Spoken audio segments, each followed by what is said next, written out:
Halo guys, assalamualaikum warahmatullahi wabarakatuh. Apa kabar teman-teman semuanya? Semoga pada sehat ya.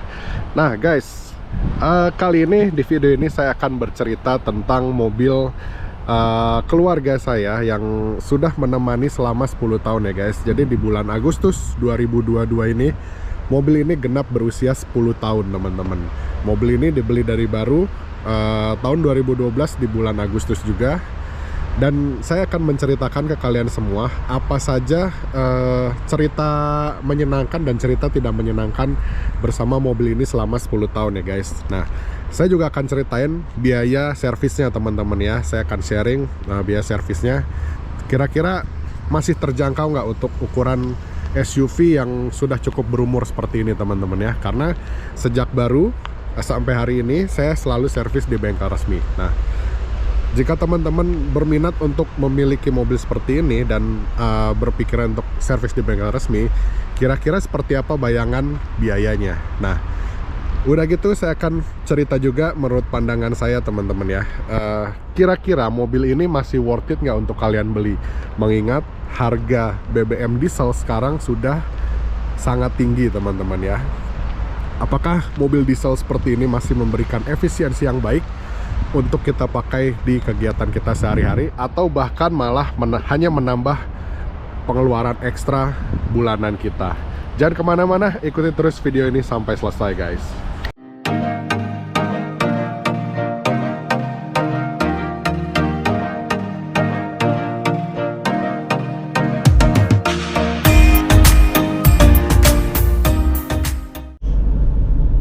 Oke guys, jadi sekarang saya akan cerita ya, akan sharing pengalaman saya satu dasawarsa atau 10 tahun bersama mobil ini teman-teman.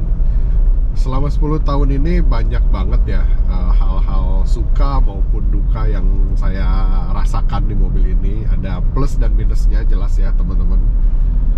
Nah, jadi sedikit cerita seperti yang tadi di awal video saya bilang, mobil ini tuh saya beli dalam kondisi baru ya teman-teman gitu. Jadi selama 10 tahun ini perawatan pun saya rutin lakukan di bengkel resmi teman-teman. Jadi memang dari baru sampai hari ini mobil ini memang di servis selalu di tempat resmi. Nah, hal menyenangkannya dari mobil ini yang saya suka itu adalah yang pertama karakter mesin dan rasa mobilnya ya teman-teman. Jadi secara keseluruhan rasa mobil ini tuh ya ciri khas Mitsubishi banget ya guys. Jadi karakternya itu sporty, siap diajak lari, nggak ngebosenin lah intinya begitu.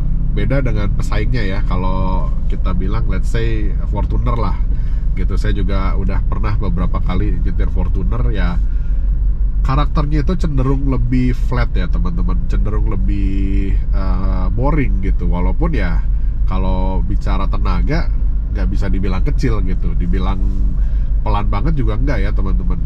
Nah, karakter inilah yang membuat mobil ini tuh sangat, buat saya itu sangat fun to drive untuk disetirin gitu. Plus ketangguhannya guys, alhamdulillah ini mobil selama 10 tahun belum pernah ada trouble sedikit pun yang terjadi di mobil ini. Jadi memang kalau kita bicara durability, ketangguhan, memang mobil ini udah teruji ya teman-teman, nggak usah diraguin lagi.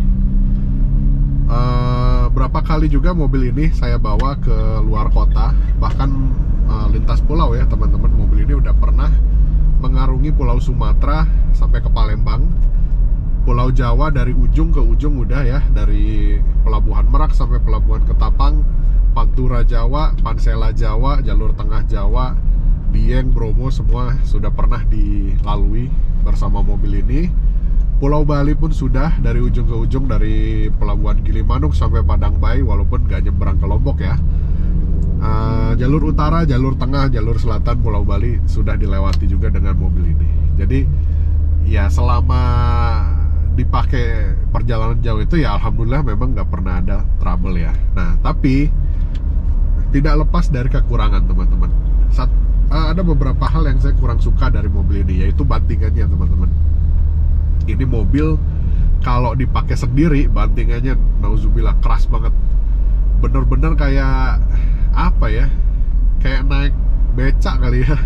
Beneran kerasnya tuh bener-bener keras, ditambah kalau kita ngajar speed bump yang banyak tuh yang kecil-kecil ya, ini bagian dashboardnya tuh bunyi rattling gitu, deg deg deg deg gitu. Nah itu aja hal yang mengganggu ya. Wajar sih sebenarnya karena faktor usia juga ya. Tapi mobil ini kilometernya juga belum tinggi teman-teman, masih di bawah 70.000 gitu. Jadi ya harusnya ya build quality-nya harusnya lebih better gitu. Nah disitulah saya rasa build quality-nya Fortuner ya teman-teman, itu saya rasa lebih oke kalau untuk interiornya gitu. Tapi kalau untuk rasa berkendara semua, saya lebih megang Pajero Sport. Untuk mobil setinggi ini handlingnya juga cukup oke. Limbung ya jelas ya, namanya mobil tinggi, tapi maksudnya better lah di bejek di kecepatan 140 dia masih cukup anteng gitu guys. Nah terus yang saya kurang suka lagi adalah cabinnya sempit teman-teman ya. Jadi bodinya kelihatan besar tapi ternyata interiornya tuh nggak gede-gede amat gitu. Kalau untuk urusan legroom di belakang oke lah besar ya, tapi untuk urusan headroom sama apa ya, aura cabinnya itu menurut saya agak sempit di Pajero Sport ini guys.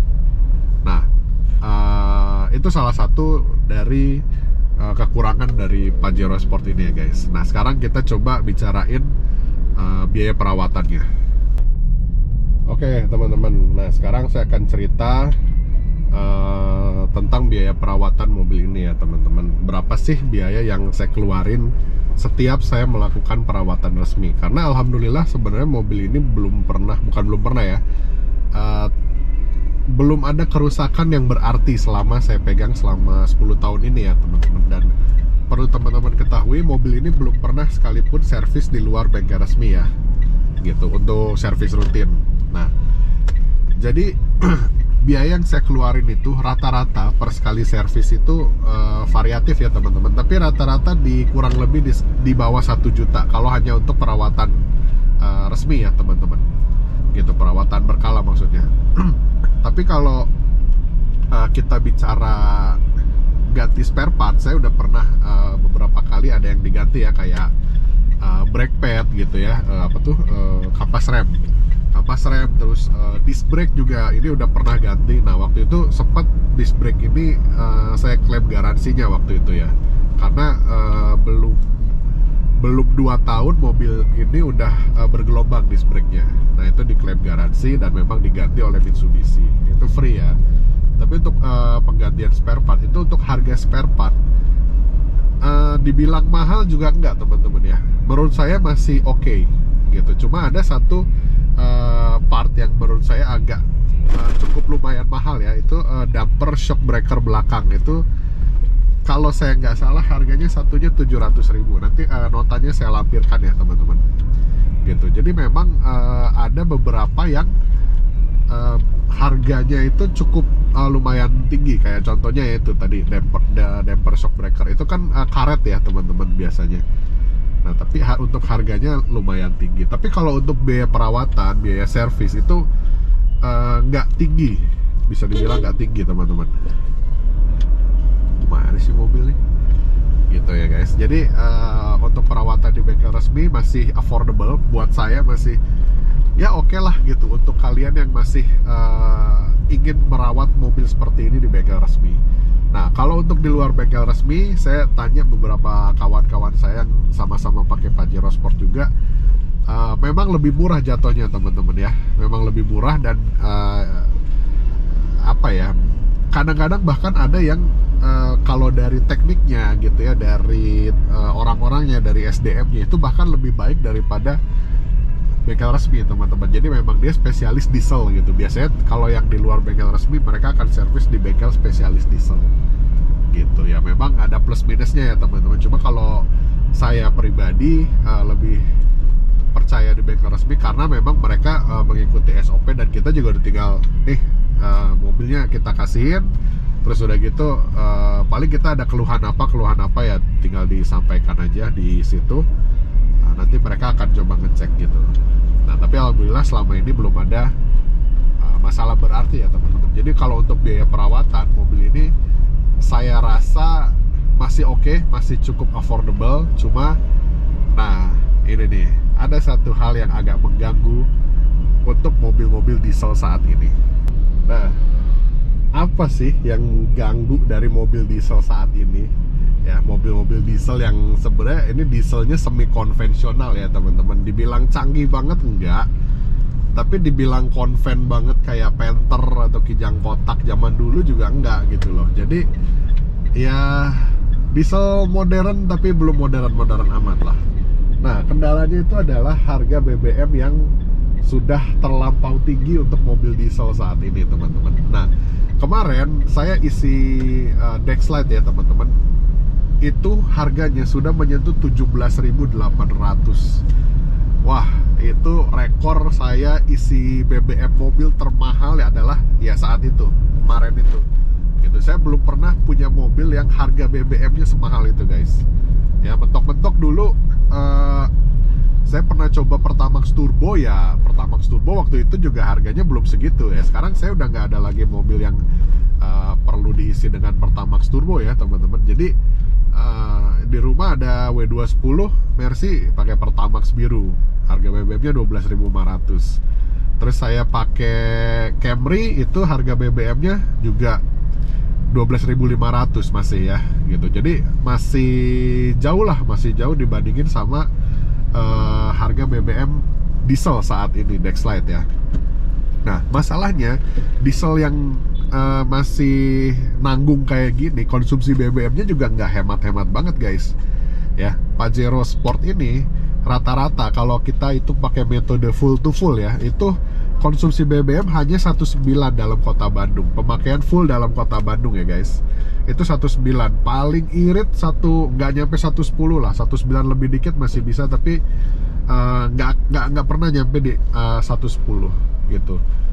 Nah, jadi dibilang hemat banget ya enggak gitu. Kenapa dulu mobil diesel itu banyak diminati orang? Karena harga BBM-nya guys, BBM-nya dulu murah, solar ya kan, harganya lebih murah dibandingkan premium bahkan waktu itu ya, lebih murah. Sekarang harga solar juga cuma 5.000 perak. Nah, jadi ketika harga BBM sekarang udah terlalu tinggi ya, harga BBM diesel itu udah terlampau mahal ya, mobil ini tidak lagi memberikan efisiensi yang baik lagi gitu ke uang ya teman-teman gitu. Jadi kalau kita bandinginnya sama mobil diesel modern kayak contohnya Hyundai Palisade, Hyundai Santa Fe, atau diesel-diesel Eropa ya, Mercy, BMW, itu jauh konsumsi BBM-nya. Hyundai Palisade teman saya ada yang pakai, konsumsi BBM dalam kota itu bisa di atas 1,14 guys gitu, bahkan bisa sampai 1,15, luar kota bisa di atas 1,20.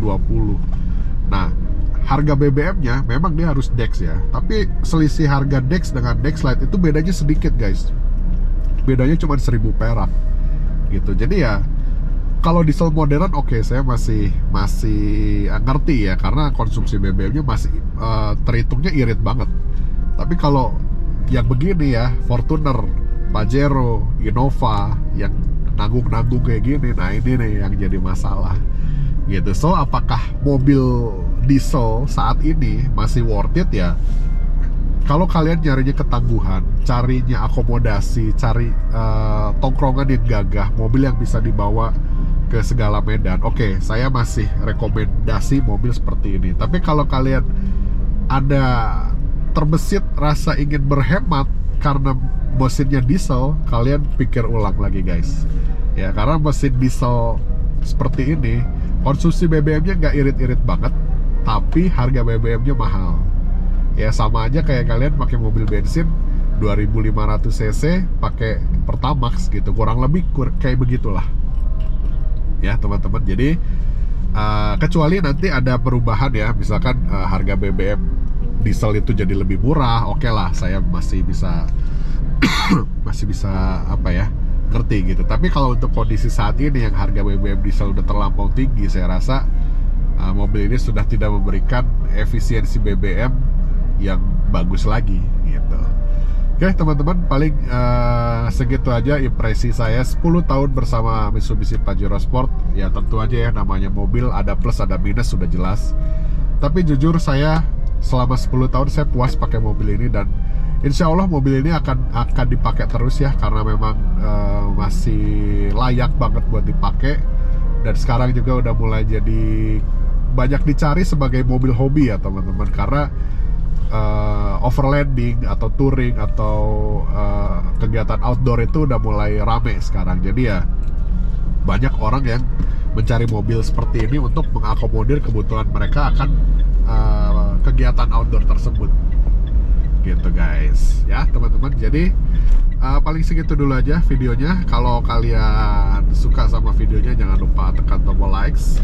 Kalau kalian punya pertanyaan boleh tanyain di kolom komentar, dan jangan lupa di subscribe ke channel Wonder Wheels Indonesia. Sampai ketemu di video berikutnya. Wassalamualaikum warahmatullahi wabarakatuh.